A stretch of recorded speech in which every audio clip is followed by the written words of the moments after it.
بسم اللہ الرحمن الرحیم۔ رمضان کا مہینہ چل رہا ہے۔ امید کہ آپ تمام ساتھی اللہ کے اس عطا کردہ مبارک مہینے میں رمضان کے روزے ضرور رکھ رہے ہوں گے۔ اللہ تعالی ہم سب کے روزوں کو، دیگر اعمالوں کو قبول فرمائے۔ اب چونکہ ہم رمضان میں روزے رکھتے ہیں، بہت سے لوگوں کو یہ نہیں پتہ ہوتا ہے کہ روزے کب کن بنیادوں پہ ٹوٹ جاتے ہیں اور کب ان پر قضا ہوتی ہے، کب ان کے ساتھ میں قضا کے کفارہ بھی ہوتا ہے۔ تو چند چیزیں ہیں جن سے روزے ٹوٹ جاتے ہیں، ان میں بھی کچھ چیزیں ایسی ہیں کہ جس کی وجہ سے صرف قضا لازم آتی ہے، کفارہ نہیں ہوتا، اور کچھ چیزیں ایسی ہیں کہ روزہ ان کی بنیاد پر اگر ٹوٹے تو قضا اور کفارہ دونوں لازم ہوتے ہیں۔ سب سے پہلے اگر کوئی چیز ہمارے منہ، ناک، کان کے ذریعے سے ہمارے پیٹ میں چلی جاتی ہے تو اس سے روزہ ٹوٹ جائے گا۔ دوسرا یہ ہے کہ انسان نے بیوی سے صحبت کر لی تو اس سے روزہ ٹوٹ جائے گا۔ پھر یہ ہے کہ اس نے اپنے ہاتھ سے اپنی خواہش کی تکمیل کر لی، مشت زنی جس کو کہتے ہیں، اس سے بھی روزہ ٹوٹ جائے گا۔ اسی کے ساتھ ساتھ بندہ سو رہا تھا، صبح میں اٹھا اور اس کو وقت کا پتہ نہیں تھا، لیکن چونکہ صبح صادق گزر چکی تھی اور سحری کا وقت ختم ہو چکا تھا، تو اس صورت میں اس نے کچھ کھایا پیا تو اس کا روزہ سرے سے ہوا ہی نہیں۔ یا وہ سحری کر کے سو گیا تھا، بہت سے لوگ وقت سے پہلے سحری کر لیتے ہیں، پھر اٹھتے ہیں تو ان کو لگتا ہے کہ وقت باقی ہے، تو ایسے وقت میں اگر کچھ کھایا پیا تو اس سے بھی روزہ اس کا جاتا رہا۔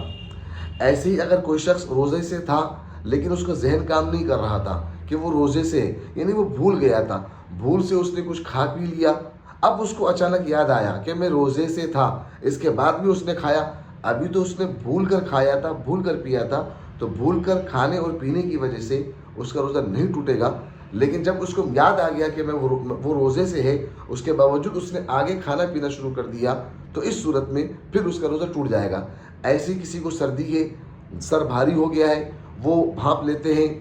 اور اس کو جو ہے وکس وغیرہ ڈال کر، اس سے بھی روزہ ٹوٹ جاتا ہے۔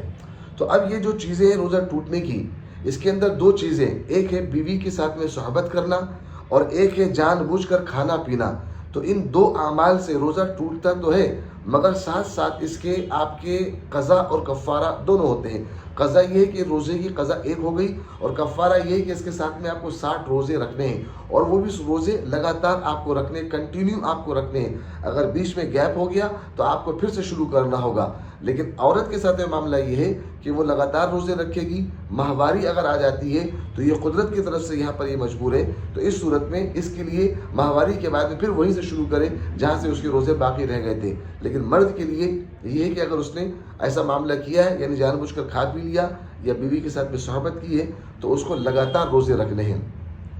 روزے نہ رکھنے کی بنیاد پر کہ کیا کیا جائے، وہ جن کے پاس میں طاقت نہیں ہے یا ایسے مریض ہیں کہ جو کسی بھی حال میں صحت مند نہیں ہو سکتے ہیں، تو ان لوگوں کے لیے فدیہ کا مسئلہ ہے۔ تو یہاں پہ بہت سے لوگ جو صحبت وغیرہ سے یا جان بوجھ کر کھا پی کر روزہ توڑ دیتے ہیں، تو وہ سوچتے ہیں کہ فدیے کے ذریعے سے ہم اپنی جان نکال لیں۔ تو فدیے کا مسئلہ اسی وقت ہے جب آپ کسی بھی صورت روزہ رکھنے کی طاقت نہیں رکھتے ہیں۔ ایسے ہی اگر آپ بیوی کے ساتھ میں صحبت تو نہیں کر رہے، آپ نے اس کے ساتھ میں مکمل صحبت نہیں کی ہے، بس یوں ہی بوس و کنار کر رہے، اور اس صورت میں بھی اگر آپ کا انزال ہو جاتا ہے تو اس صورت میں بھی آپ کا روزہ ٹوٹ جائے گا، لیکن اس صورت میں آپ کے اوپر قضا نہیں آئے گی۔ جب ہم بیوی کے ساتھ میں پوری طریقے سے فزیکلی ہم اس کے ساتھ میں سیکس کریں گے، اس کے ساتھ میں ہم تب جا کے جس بنیاد پر دونوں پر غسل واجب ہو جاتا ہے، اس بنیاد پر اگر اس طریقے سے ہم صحبت کریں گے تو دونوں کے اوپر قضا اور کفارہ لازم ہوگی۔ یہ کچھ چند بنیادی چیزیں تھیں کہ جن کی وجہ سے بندے کا روزہ ٹوٹ جاتا ہے۔